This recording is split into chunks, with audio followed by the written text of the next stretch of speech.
the cacophony of betrayals that wrought his death on the cross. It tore me up inside, haunted me. Those long, seemingly unending days he lay in the tomb, until suddenly, as we now sing, Jesus, he got up. Indeed, the grave couldn't keep him down. It was again exactly as he predicted. I mean, how many times in those 3 years had he tried to explain it to us?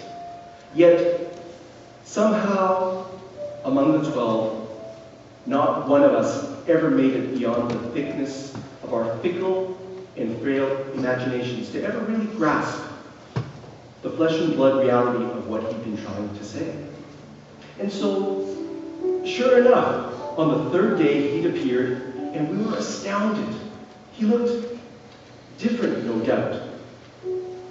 But by his words, his work, his wisdom, those wounds, there was no question. It was him, Jesus. For days after that Resurrection Sunday, he'd come and just as quickly go, and then come again without warning. Each glorious reappearance tinged only with the creeping sentimentality of the inevitable impending reality that that meeting might very well be our last. During those uncertain days, one of those fitful, restless nights, sleep had escaped me. My mind spun wildly as I lay there trying to figure out just exactly what he meant, that bit he mentioned about sending us the Holy Spirit. The sun had started to set. There was no use fighting to catch any more slumber. I figured I'd try and catch some fish instead. After all, if anything, that's the one thing I knew best was fishing. The others came along. We were greeted by the smell, more like the stench of the sea, but no fish. The winds were too strong. Perhaps the seas too rough. Hours passed, no fish. Not one. And then, "Have you caught any fish?" shot a voice from ashore across the waters. "No." "Well, cast your nets starboard." We looked around at each other. Why not? What's to lose? And so we did. As soon as the nets dropped, the boat listed, the ropes creaked. I nearly lost my footing. It was a miraculously massive catch. "It's the Lord," gasped John, Captain Obvious. Without a second thought, I plunged head first, fully robed into the water, and raced the 100 yards to shore. As I walked up the beach, the stench of the sea gave way to the smell of newly baked bread and fresh cooked fish prepared by those nail-pierced hands. Soon the rest of the crew made it back to shore, bringing in the big catch. And we joined together, eating up a hearty breakfast. What a feast it was. As we sat in communion, there on the sand, circled around the charcoal fire, he leaned into me and looked into my eyes. A deep and silent solitude. At once, my mind shuddered back to that gaze across the courtyard on that horrible, haunting night. Simon, son of John. That's what he would call me whenever he was about to say something important. I sat up. "Simon, son of John, do you love me?" "Yes, Lord," I said. "Of course," I thought. "Simon, son of John, do you love me?" "Yes, Lord, you must know that I love you."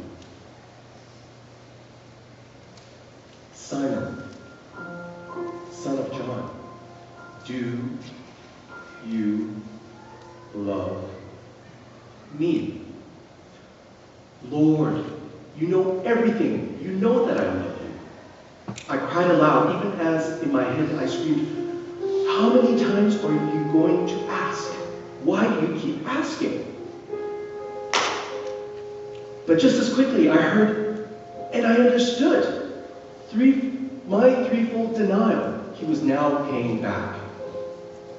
Not with threefold conviction, nor threefold condemnation, but simply, purely threefold redemption and restoration. By his words, his work, his wisdom, his wounds, there was no question. This was Jesus. At that moment, that tinge of sentimentality, it came creeping back again. We all knew, as he'd explained, his time with us would soon be up. But we looked at each other and simply smiled, knowing that we each had our own ways to go.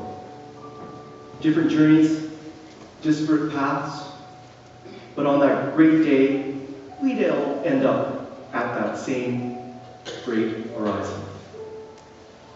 For the time being, my place was here on earth, to take up my own cross, so to speak. His was heaven-bound,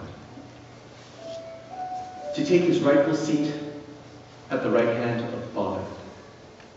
And so there he's been, at the right hand of the Father, building up all who come unto him. You, me, us.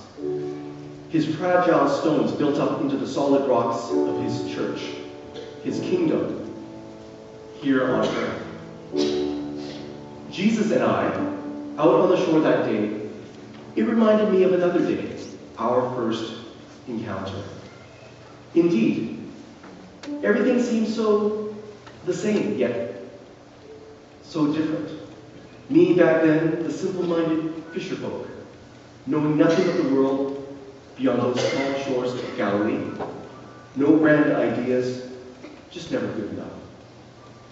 Nevertheless, he had offered me the call, the christening, a covenant. Now, the charge. Do you love me? Then feed my lambs, tend my sheep, shepherd my flock. Redemption and restoration, reinstatement, reinstitution. That day he brought me back in a way that only he, Messiah, the Son of God, Jesus, the Christ could, because he had made the ultimate restitution. For me, for you, for us.